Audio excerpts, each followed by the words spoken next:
Alright, so first video of tearing down 17-inch solid. So I've taken this outside, I've gurneyed it, I've removed a lot of the dirt and grime build-up that was on it.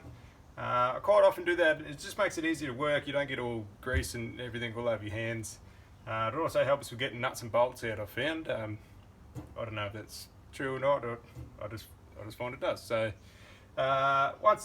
once it's up on the bench, I'll remove the handlebars first. That's just going to let me rotate the mower around on the bench without the handlebars knocking everything off my shelf up here. And then I'll take the engine off. So this engine will get replaced. But once the engine's off, it actually reduces a lot of the weight of the mower. So again, that assists with rotating the mower around to get to various nuts and bolts throughout teardown. So here we go, guys. Handlebars will be off first.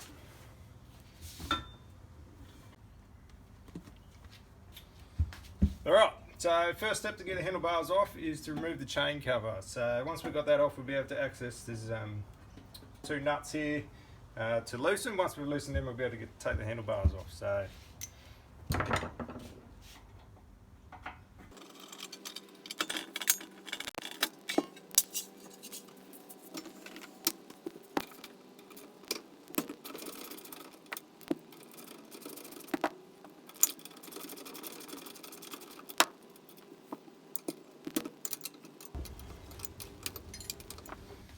okay, so I've loosened all the nuts and bolts on the handlebars. You can see they're freely moving. So the handlebars actually have the throttle cable attached to the motor. Now this throttle cable is probably quite decent condition, and I may end up reusing this. If I was going to reuse the motor, I would probably mark on the cable where it's positioned on the throttle. So throttle cables will stretch and stuff over time, and you'll find that if you just give yourself a little mark, it makes it easier if you're going to remount the motor. It makes it easier just to set the throttle cable back up in the future. So we've also got our drive cable, our drive clutch. So that needs to come off as well. So I'll loosen that, pull that off, loosen this, pull that off, and then we should be able to remove our handlebars completely.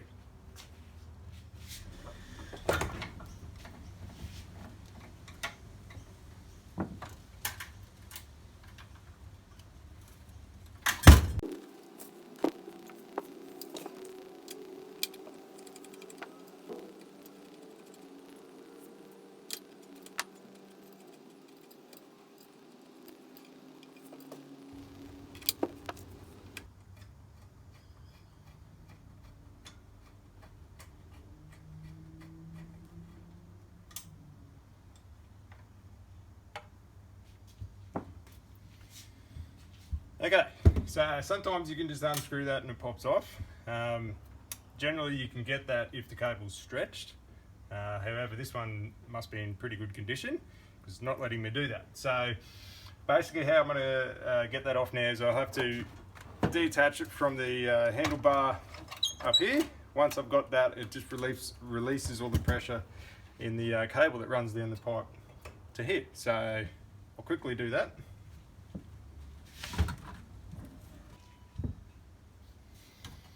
Okay, as you can see, cable's now disconnected. So just release the pressure on the cable running through there, and we should be able to get that off quite easy.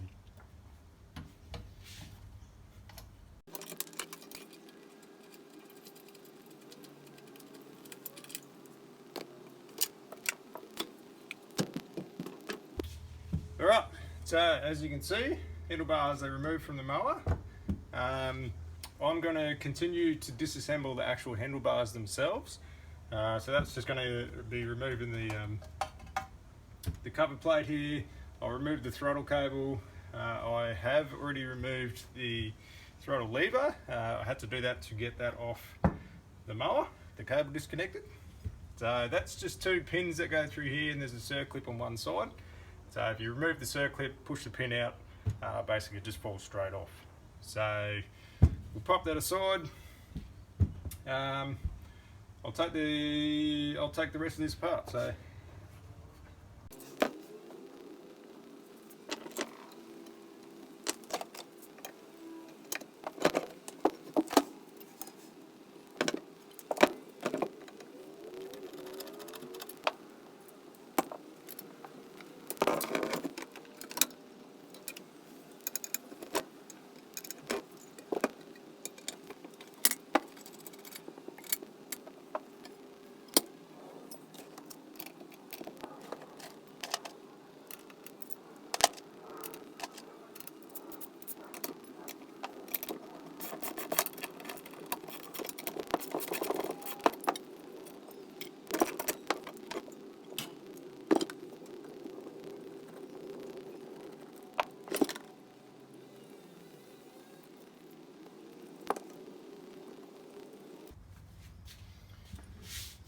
Alright, so we've got the handlebars off. We've got them all separated, stripped down, so all the nuts and bolts holding everything together and on have been removed. Handlebar grips are still on. They don't slide off with ease, so I may show you a little trick to get them off. The throttle control, so this type of control, I think you can buy a second-hand one from China, or not second-hand, brand new from China. Not very good quality. I like to keep these old ones. If I'm putting a new Briggs & Stratton on the motor, on the mower, I quite often just leave this off and just leave use the controller on the side of the motor. It just removes a bit of gear from the handlebars. However, one thing to note, if you are going to use this again, these two nuts, or these two bolts at the back, I pop them back in. I put the holder back together basically for storage. So those do not come in a nut and bolt kit. So if you lose them, you'll be replacing them with some, I don't know, I'm sure you probably could buy new bolts for them, but I like to keep it all original. So anyway, just to keep that in mind. What else you need to keep from that disassembly is going to be the curved sort of washer that goes on the back of the handlebars. Keep that. You won't be able to buy a new one of them. The bolt, which holds all that together, does come in a nut and bolt kit, so keep the washer. Some mowers have got these clips, little brass clips that hold the cables all nice and neat on the handlebars. I like to keep them. Sort of original sort of thing. You can't just use a cable tie, it's exactly the same thing. Anyway, keep those ones. You'll have to keep, this is a 17-inch solid, so the little C bracket which holds the side cover on, you'll have to keep that. I do believe Moparts Oz are making them replacement ones. Not sure, don't quote me on that. Keep that put aside, and the throttle lever from the top of the handlebars. So again, you can't buy a replacement of that, so make sure you pop that aside, don't lose it. Alright, so I'll show you quite a handy trick to remove the grips from the handlebars. Basically how I like to do that is at the top here there's a little hole.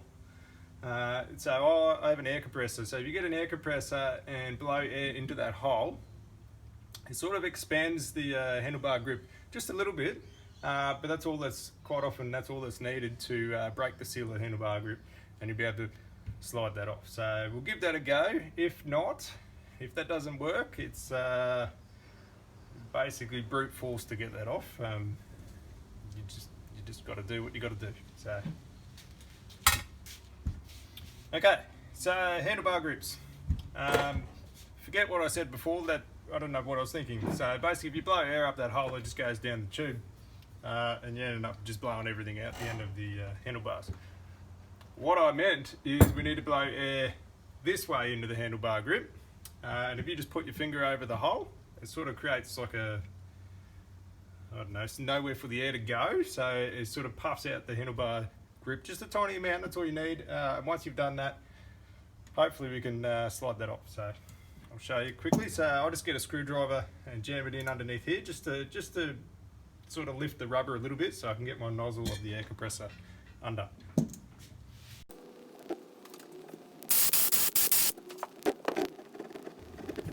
So off it comes, a little bit of wriggling, and there is reminiscence on the handlebar here of the glue that they've used. So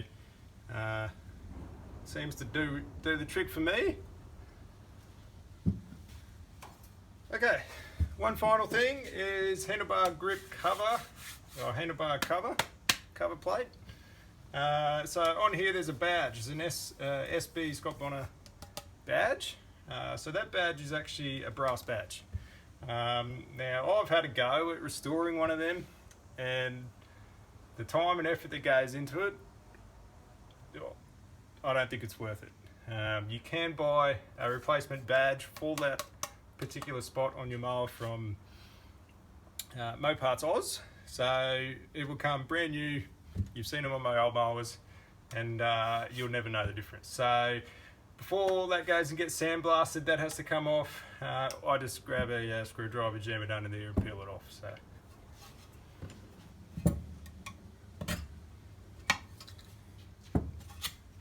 Aside, and we'll take the motor off the mower. So that's quite simple as well, guys. That's just 4 bolts holding that down. Once you get those 4 bolts undone, the mower can actually slide off. It will bring the clutch with it.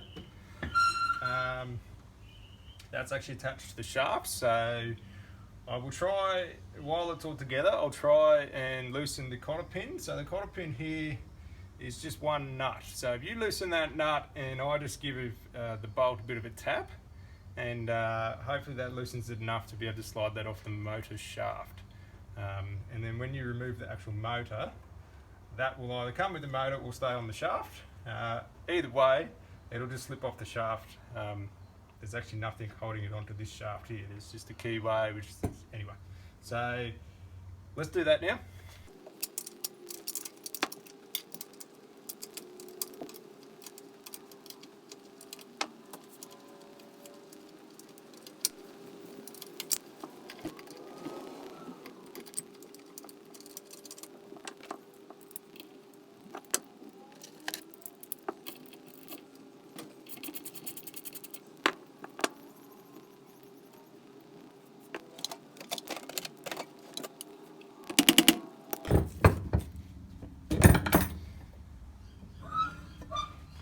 Alright, so I've loosened the 4 nuts, nuts and bolts, man, I get them mixed all the time.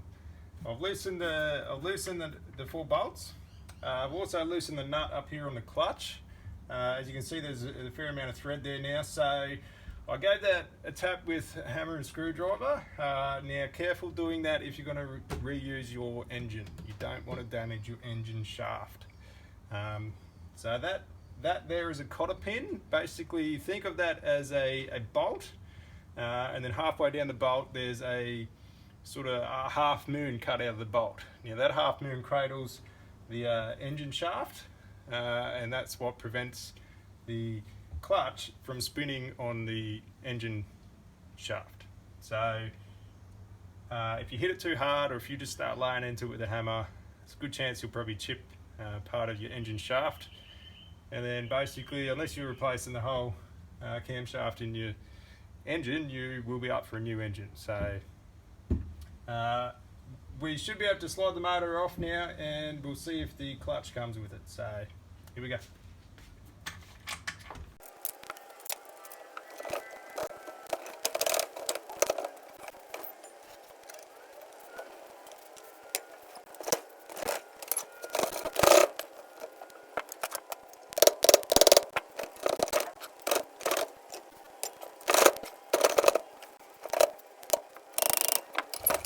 Alright, now that was not easy. So basically what happened there is the cotter pin on the clutch there, so that hasn't released quite as easily as I was hoping. As a result, that's staying on the engine shaft, which normally isn't an issue. Normally what happens is the PTO shaft just slides straight out of the clutch cone. However, this mower is really having a rough time. So the PTO shaft was sort of rusted in place, sort of rust weld in place on the clutch cone there. So that's probably a result of the clutch fork all being out of a line and snapped and everything going wrong up on the top end. But nonetheless, we've got the motor off. The clutch is still attached to the motor. I will probably remove that in a future video. There's going to be a considerable amount of soaking that with lubricant, and probably a lot of hitting it with a hammer as well. So I don't think I'll be using this clutch anyway. I'll probably buy a brand new one. So in theory I could actually leave that on there, just throw it away and be done with it. However, for the sake of a video, I will show you guys how I go about getting that apart, and then I'd like to pull this apart just to see what crazy damage has happened in there, been with different nuts and bolts and all sorts of stuff, and that would be a good video for you guys to see basically what to look out for if you're going to buy a mower. You don't want to go spend all this money and then have a clutch that's already been pulled apart and someone tried to fix it, and you end up spending an extra $1,500 fixing it. So that'll be it for this video. I'll clean up the bench here. Next video we will start disassembling the main frame. So the grass catcher will come out, the front roller may come off, and the PTO shaft, the chains and the gears as well. So please like and subscribe, guys. These videos do take quite some time, and by you liking or subscribing or even commenting, it does show that you are enjoying my content. If I'm not aware that you're enjoying my content, basically I'll just stop making videos. So if you do like what I'm doing, please try and show it. Until the next video, thanks for watching.